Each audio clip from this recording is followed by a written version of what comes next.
Welcome to Extraterrestrial Reality. Today I have a couple of very interesting cases from the 1960s to talk about. A case called known as the Flying Box, and also another case involving a sighting, landing of two small saucer-shaped objects, and when touched by a 13-year-old boy, he got burned by it.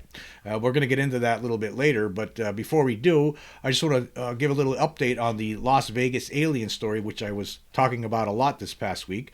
As we all know, in the previous episode, I talked about the discovery made by one of my followers, Julia June, 96. She contacted me and pointed out the anomaly above the fence in that video that was filmed by the Kenmore family back in May of last year, and we talked about that a lot. And I just want to let everyone know that right now there's some more analysis coming on this, and it's probably going to be on Tuesday sometime. Probably I'm tentatively scheduling a release of a very special video. I believe right now it's tentatively scheduled for midnight on Tuesday. I will post on my YouTube channel at some point on Tuesday when it will be premiering. It will be premiering on Spotify and on YouTube at the same time. And there's a lot more to talk about, more so than what we talked about the other day. And I believe that this time the information that it will be presented will once and for all end the debate about what happened to the Kenmore family, what they experienced last year. And I'm really looking forward to this, but I really can't get into it too much right now. We're still working on it, and there's going to be some very interesting stuff to talk about, and there's probably going to be early in Tuesday morning, I should say, sometime midnight or after, but that's when it's planned for now. But anyhow, I just want to point out I did receive a lot of comments, a lot of positive comments about the previous podcast that I did, and I want to say thanks again to Julia June for pointing this out, because if it wasn't for her, I wouldn't have noticed this. And right now, it's something. I really can't get into it right now, but it's could prove to be very significant. I just want to point out too that I did receive some negative comments, not a lot, but some. I received a comment from some person named Matt. I'm not going to say. I don't know what his. I never received a comment from this person before, but here's what he says, and I just want to rebut everything that he says here. He says, "This is a hoax, period." All caps, period. And he offers proof, he says. Number one, Angel claimed he was working on a car with his dad when the incident occurred. But guess what? When the police arrived, the mom and dad told the police that they were both asleep when Angel claimed this incident happened and had just woken up before the cops showed up. How do you reconcile their own statements with what Angel claims happened? Okay, for one thing, who knows what... This guy obviously doesn't have any critical thinking skills at all, for one thing, right? But he's saying that Angel claimed he was working on his car with his dad. He probably was, and his dad probably went to bed, and then this thing happened. It was late when it happened. It was going on midnight. It was around after midnight when they experienced these things in the yard. And then that video was shown, obviously, before the police... was filmed before the police showed up when they saw those creatures in the yard. The father was awake then, right? So I don't know what this guy's talking about. Again... this goes back to what I was talking about last week when I did a different podcast talking about the forces out there. There are forces out there that are constantly speaking against this constantly, and here we go again. Forget about the reasons. I mean, for all we know, this guy could be someone who really truly is interested in this subject, but has been convinced by certain aspects, certain elements, to believe that this is a hoax somehow. But I'll talk about that in a little bit again. And then number two, he says, Angel claimed that the crashed UFO left a large indentation on the ground that wasn't there before. Using Google Earth, it shows that the indentation was there before this supposed UFO crash. I actually talked about this last year. I actually tried to put this to rest, but obviously this guy didn't. He must have missed that episode. But it was actually when the police arrived and the police went in the backyard, it was a police officer that pointed out that indentation in the ground. That's where Angel got this idea that maybe the craft was responsible for creating that indentation. But then, as Google Earth showed, that the indentation was there previously. But that's how that happened. It was obviously, he probably never even noticed it before, noticed that there was an indentation in the ground. And then the cop pointed it out, and Angel put two and two together and just figured, oh, that must be where the craft landed. So again, this doesn't prove anything, doesn't prove that this is a hoax. And then number 3, Angel claims that a Ring doorbell camera caught the sound of the crash and flash of the UAP. The truth! The video he posted was shown to be from an earlier date and was from a neighbor's Ring camera video. Come on, people, do a little research. Okay, how about you do a little research? And how about you do some critical thinking skills? Why don't you try to acquire some? Because basically, when you think about this, what really happened here is that somebody provided this doorbell camera footage to Angel, and he assumed that it must have been, oh, this proves what I was talking about. Okay, you hear a sound in it, but maybe it was something else, because obviously it was a different date. So that, again, none of this proves there's a hoax whatsoever. And he goes on to say, I believe in aliens, ultra-terrestrials, extraterrestrials. The anecdotal evidence of their craft and abductions is overwhelming, but this video is a hoax. People assume that nobody would want to fool people, but the truth is there is a world full of sociopaths, narcissists, serial killers, the mentally ill, and others who just get off on fooling people or pulling pranks. Again, this guy is completely lost, and he has no idea what he's talking about. There's no hoax here whatsoever. So, like I just pointed out, there's answers for these things, for these questions that this guy has. Obviously, this guy didn't do his homework, and he never commented on any of my videos before. Again, you have to wonder the forces out there. Again, this guy could just be some regular Joe out there, and he didn't do his research, obviously. He's just making these statements, making these claims, doesn't know what he's talking about. So what are you going to do? There's nothing you can do about it. But, alas, I digress. It doesn't matter, because the information and the further analysis that I'm going to be providing next week will, I assure you, is going to put an end to all of this, all of it. I'm very excited about it. Again, I can't really get into this too much right now because it's a work in progress. But I could assure you that that this was not a hoax. This guy's comments doesn't prove anything, right? And we were going to put this thing to bed next week once and for all. I could assure you, because there is some other information that has come to my attention, and I will be sharing that information with you next week. Anyway, I'm getting back to the main stuff I want to talk about tonight. There's this person, Jeff Knox. He's a Twitter user. He's consistently uploading on Twitter these old classic cases.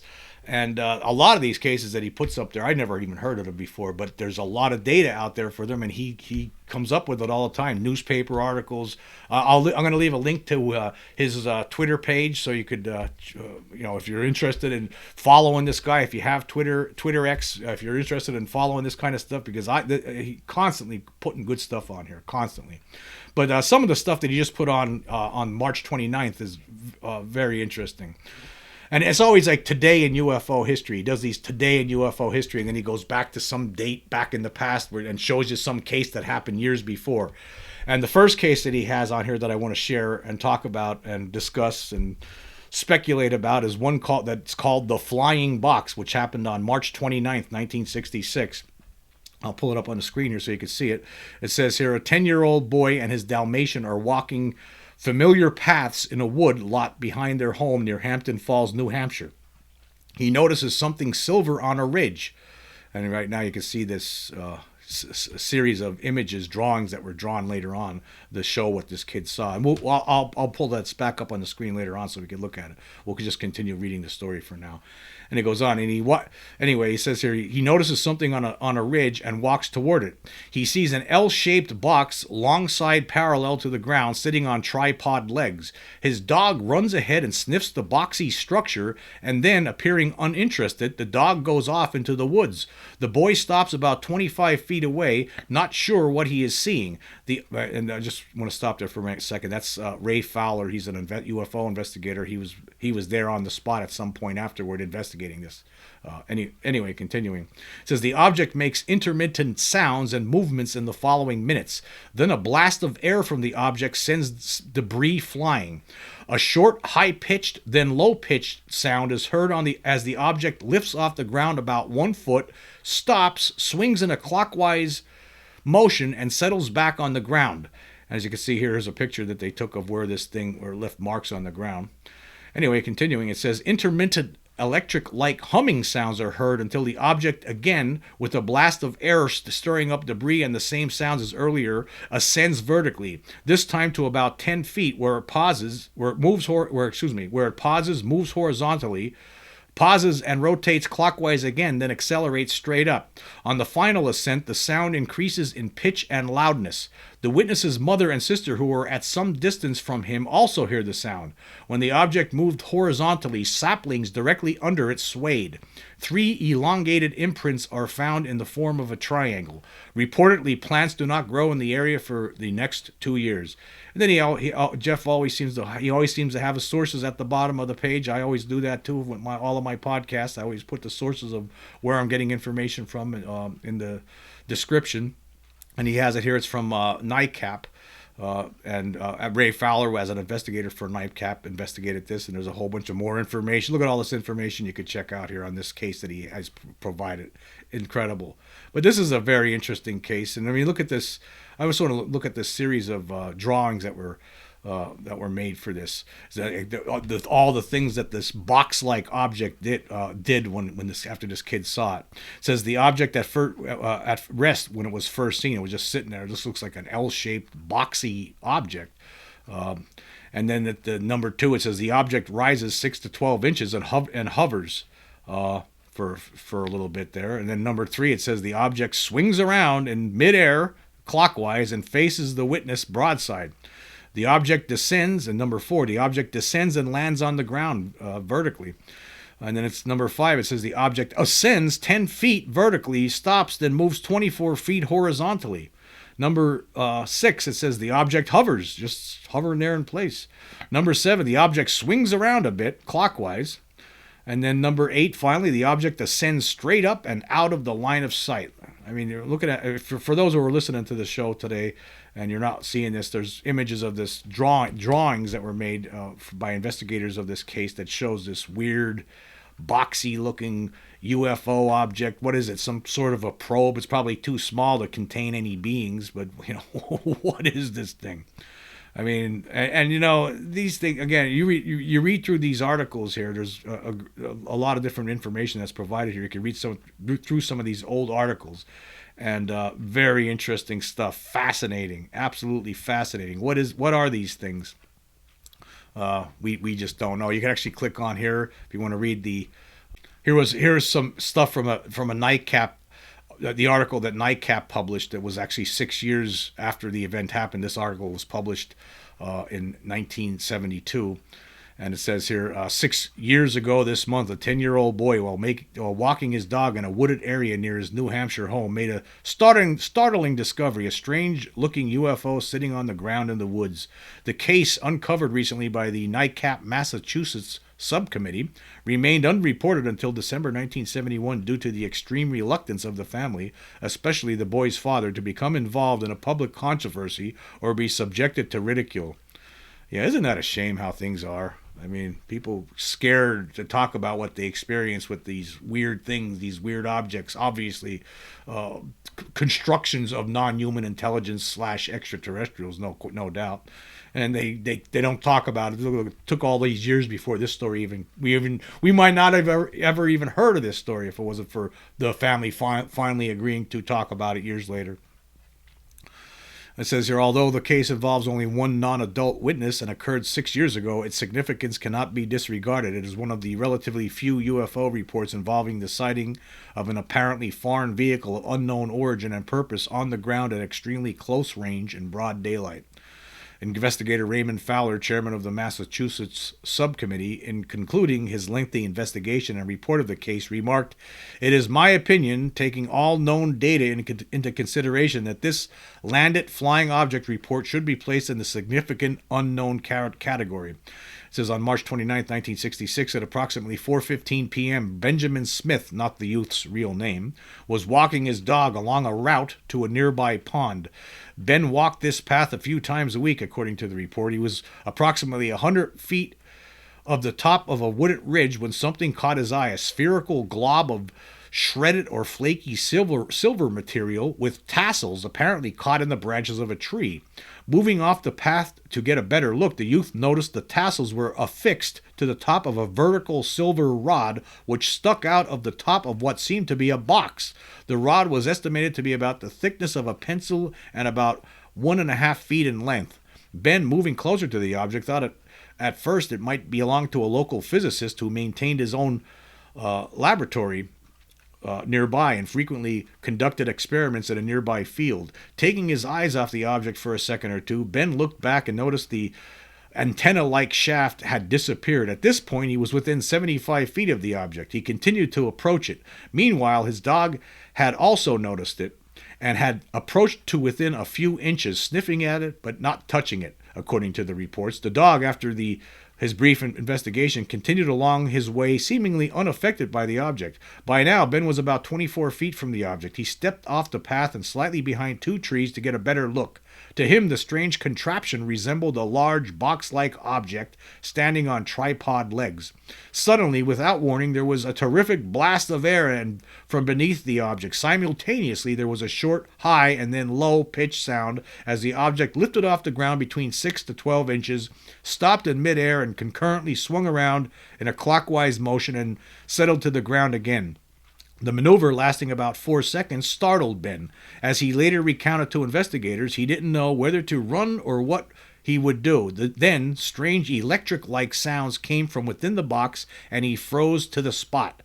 He now found himself staring at the object's longer side and listening to its intermittent humming. According to his recollection, the object looked like a shortened L lying on its back. There were 2 round black holes about 1 inch in diameter and about 6 inches apart on the upper left portion of the vehicle. The holes, or eyes, faced almost directly at Ben's location. On the underside of the object was a round section that looked like a flattened dome. It was about 2 feet in diameter and had 3 2-inch openings spaced around the circumference facing Ben. The box was brownish in color and blended well with the trees. It looked more non-metallic than metallic, according to Ben's written statement. The dome-like section beneath the object appeared darker and more metallic. The tripod legs were square shafts about 1 inch in diameter and 1 foot in length. Each leg angled out slightly and had a pad attached to its end. The pads, according to the report, looked like a 1 foot length of 2x2. They appear to be constructed of a very dull aluminum-like material. Wondering what to do next, Ben continued to hear intermittent humming coming from the object. The sound stopped and started 3 to 4 times in a random fashion during the next 55 seconds. The longest duration for the humming was about 15 seconds, according to Fowler's report. Suddenly, a huge blast of air rushed out from the underside of the object, sending pine needles flying and pine cones rolling. Concurrent with the blast of air was the same sound Ben had heard when the object first descended. The loudness and pitch increased and the vehicle rose in a perfect vertical fashion to an altitude of 10 feet. It stopped for a split second, according to Ben, then moved horizontally in a southerly direction for approximately 24 feet. The sound remained constant at this point. The object again stopped for a split second, turned clockwise about 60 to 90 degrees, and almost instantaneously shot straight up as fast as a solid fuel ground-to-air rocket through a break in the branches above and disappeared. The sound continued for 6 to 7 seconds after the object was out of sight. Ben immediately turned and ran home, shouting for his mother as he went. Unknown to Ben at the time, his mother and 11-year-old sister had both heard a strange whining sound and from the direction of the woods at about the time Ben had reported the ascension of the object. There's more information on here. I highly recommend check out Jeff Knox's Twitter page. This guy constantly uploading classic cases. You gotta love it. And how do you explain this? How do you explain what's going on here? What in God's name did this kid see? Obviously, it wasn't anything manufactured by humankind. And what was its purpose? Was it just taking some analysis, taking some samples? What was it doing? It looked like it probably would have been too small to be manned or aliened by anything. So maybe it was just there, gathering information and then taking off again.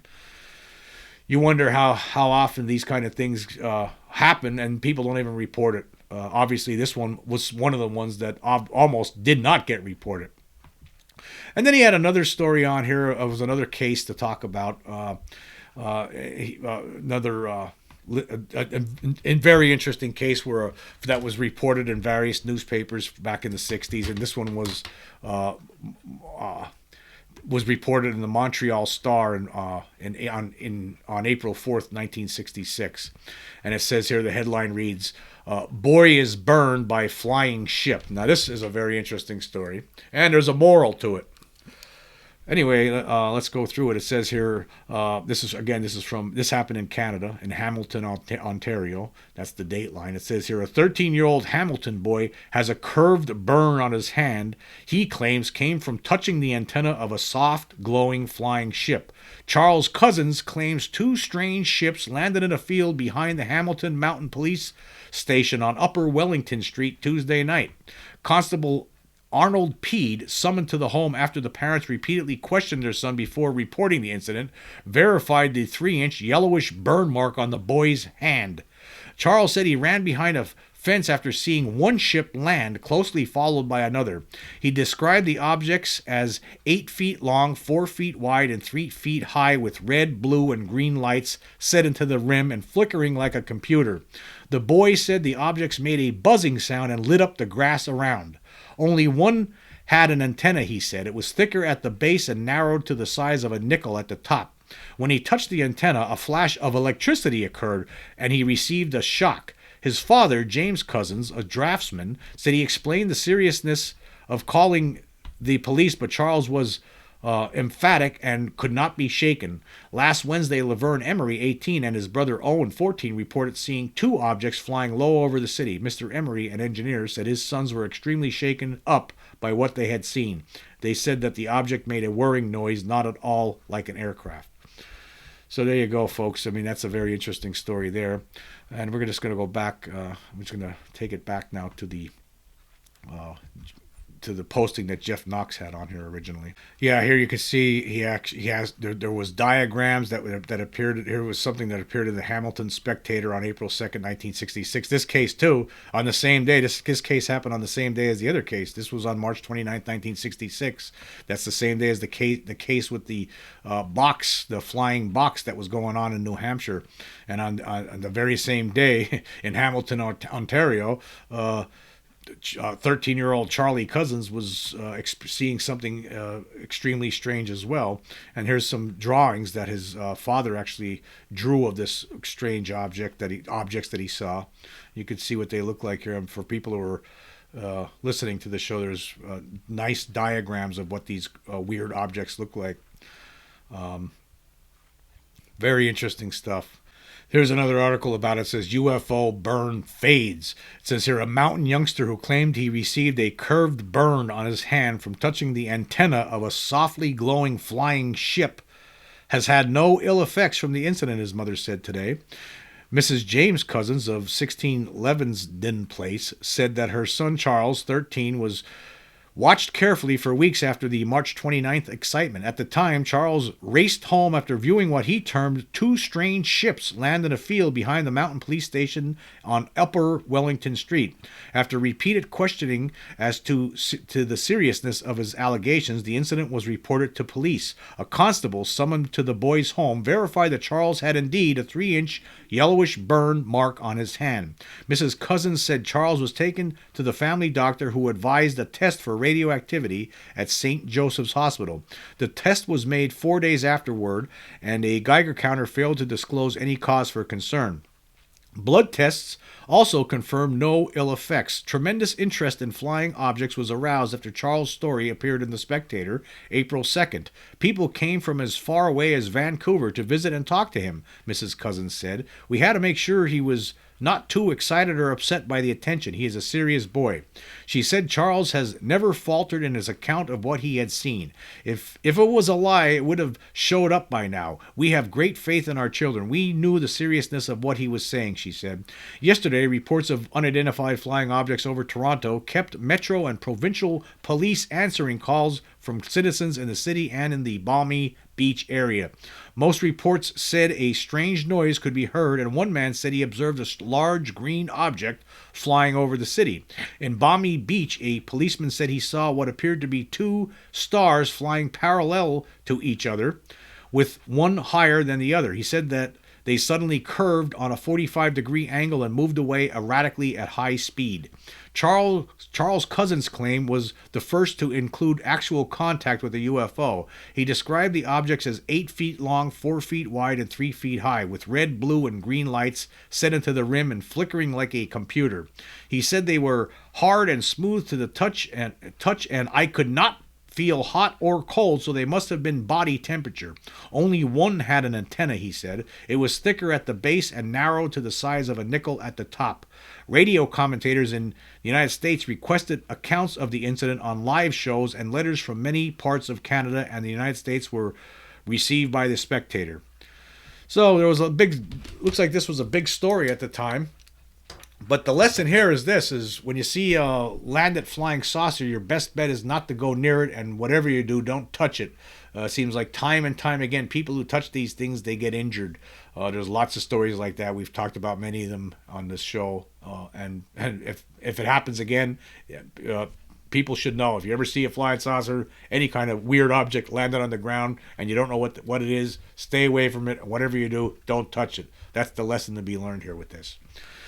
But anyway, I'm just going to point out again that you got to check out Jeff Knox on Twitter. He has a lot of classic stuff that he keeps posting on a regular basis, and I'm really enjoying it. I love learning about these new cases. Obviously, this case was pretty big back in 1966, but I don't think I remember reading about this one.